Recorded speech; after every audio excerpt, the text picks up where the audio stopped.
पौराणिक युग में शांतनु नामक एक सिद्ध साधु थे। इनकी पत्नी भी एक सिद्ध धर्मपरायण नारी थी। कहानी उस समय की है जब शांतनु और उनकी पत्नी बहुत वृद्ध हो चुके थे और उनकी आंखों की रोशनी भी चली गई थी। इन दोनों का एक पुत्र था जिसका नाम था श्रवण कुमार। श्रवण कुमार बहुत ही सरल स्वभाव का व्यक्ति था। माता पिता के लिए उसके मन में बहुत प्रेम एवं श्रद्धा थी। वो दिन रात अपने माता पिता की सेवा करता था। अपने माता पिता का बच्चों की तरह लालन पालन करता था।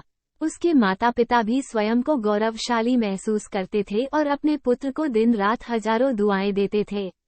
कई बार दोनों एक दूसरे से कहते कि हम कितने धन्य हैं कि हमें श्रवण जैसा मातृभक्त पुत्र मिला, जिसने स्वयं के बारे में ना सोचकर अपना पूरा जीवन वृद्ध नेत्रहीन माता पिता की सेवा में लगा दिया। इसकी जगह कोई अन्य होता तो विवाह के बाद केवल स्वयं का हित सोचता और बूढ़े नेत्रहीन माता पिता को कहीं छोड़ आता और खुशी से अपना जीवन यापन करता। जब ये बात श्रवण ने सुनी तो उसने माता पिता से कहा कि मैं कुछ भी भिन्न नहीं कर रहा हूँ, यह मेरा कर्तव्य है। जब मैं छोटा था तब आपने मुझे इससे भी ज्यादा अच्छा जीवन दिया और अब मुझे ये सौभाग्य प्राप्त हुआ है कि मैं आपकी सेवा करूं। आप दोनों जो भी इच्छा रखते हैं मुझसे कहे, मैं उन्हें अवश्य पूरा करूंगा। तब शांतनु और उसकी पत्नी कहते हैं, पुत्र श्रवण, हम दोनों की आयु बहुत हो चुकी है, अब जीवन का कोई भरोसा नहीं है, किसी भी समय हमारी आंखें बंद हो सकती हैं। ऐसे में हमारी एकमात्र इच्छा है, हम तीर्थ यात्रा करना चाहते हैं, क्या तुम हमारी यह इच्छा पूरी कर सकते हो? श्रवण कुमार अपने माता पिता के चरणों को पकड़कर अत्यंत प्रसन्नता के साथ कहता है, हाँ पिताश्री, ये तो मेरे लिए परम सौभाग्य की बात होगी कि मैं आप दोनों की इच्छा पूरी करूं।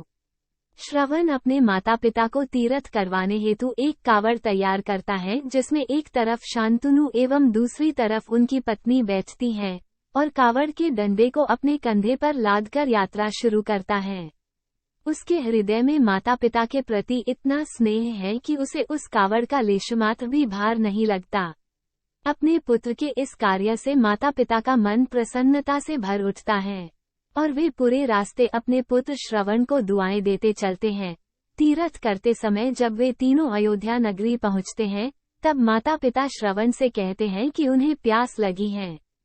श्रवण कावड़ को जंगल में रखकर हाथ में पत्तों का पात्र बनाकर सरयू नदी से जल लेने जाता है। उसी समय उस वन में अयोध्या के राजा दशरथ आखेट पर निकले थे और उस घने वन में वो हिरण को शिकार बनाने के लिए उसके पीछा कर रहे थे। तभी उन्हें घने जंगल में झाड़ियों के पार सरयू नदी से पानी के हलचल की आवाज आती है।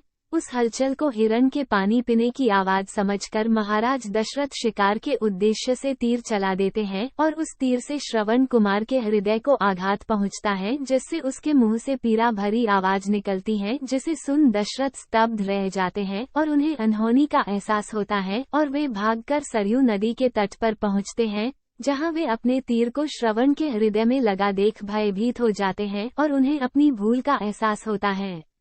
दशरथ श्रवण कुमार के समीप जाकर उससे क्षमा मांगते हैं। तब अंतिम सांस लेता श्रवण कुमार महाराज दशरथ को अपने वृद्ध नेत्रहीन माता पिता के बारे में बताता है और कहता है कि वे प्यासे हैं, उन्हें जाकर पानी पिला दो और उसके बाद उन्हें मेरे बारे में कहना। और इतना कहकर श्रवण कुमार मृत्यु को प्राप्त हो जाता है। भारी हृदय के साथ महाराज दशरथ श्रवण के माता पिता के पास पहुँचते हैं और उन्हें पानी पिलाते हैं। माता पिता आश्चर्य से पूछते हैं, उनका पुत्र कहाँ है? वे भले ही नेत्रहीन हो, पर वे दोनों अपने पुत्र को आहट से ही समझ लेते थे। माता पिता के प्रश्नों को सुन महाराज दशरथ उनके चरणों में गिर जाते हैं और बीती घटना को विस्तार से कहते हैं। पुत्र की मृत्यु की खबर सुनकर माता पिता रोने लगते हैं और दशरथ से उन्हें अपने पुत्र के पास ले जाने को कहते हैं। महाराज दशरथ कावड़ उठाकर दोनों माता पिता को श्रवण के शरीर के पास ले जाते हैं। माता पिता बहुत जोर जोर से विलाप करने लगते हैं। उनके विलाप को देख महाराज दशरथ को अत्यंत ग्लानि का आभास होता है और वे अपनी करनी की क्षमा याचना करते हैं। लेकिन दुखी पिता शांतनु महाराज दशरथ को श्राप देते हैं कि जिस तरह मैं शांतनु पुत्र वियोग में मरूंगा, उसी प्रकार तुम भी पुत्र वियोग में मरोगे। इतना कहकर दोनों माता पिता अपने शरीर को त्याग मृत्यु को प्राप्त हो जाते हैं। महाराज दशरथ श्राप मिलने से अत्यंत व्याकुल हो जाते हैं और कई वर्षों बाद जब उनके पुत्र राम का राज्य अभिषेक होता है, तब माता कैकेयी के वचन के कारण राम, सीता और लक्ष्मण को 14 वर्षों का वनवास स्वीकार करना पड़ता है और इस तरह महाराज दशरथ की मृत्यु भी पुत्र वियोग में होती है। अपने अंतिम दिनों में उन्हें शांतनु के कहे शब्द याद आते हैं और वे राम के वियोग में अपना शरीर त्याग देते हैं। हमें ये कहानी यही शिक्षा देती है कि बिना लक्ष्य को देखे उसे भेदना कई बार आपको गलती का पात्र बना देता है और आप न चाहते हुए भी दूसरों के दुख का कारण बन जाते हैं। ये थी श्रवण कुमार की कहानी। अपनी माता पिता भक्ति के कारण ही श्रवण कुमार पुराणों में जीवित हैं। श्रवण कुमार सदैव अपनी मातृभक्ति के लिए जाने जाते हैं। उन्हीं की कहानी सुनाकर माता पिता अपने बच्चों को संस्कारित करते हैं।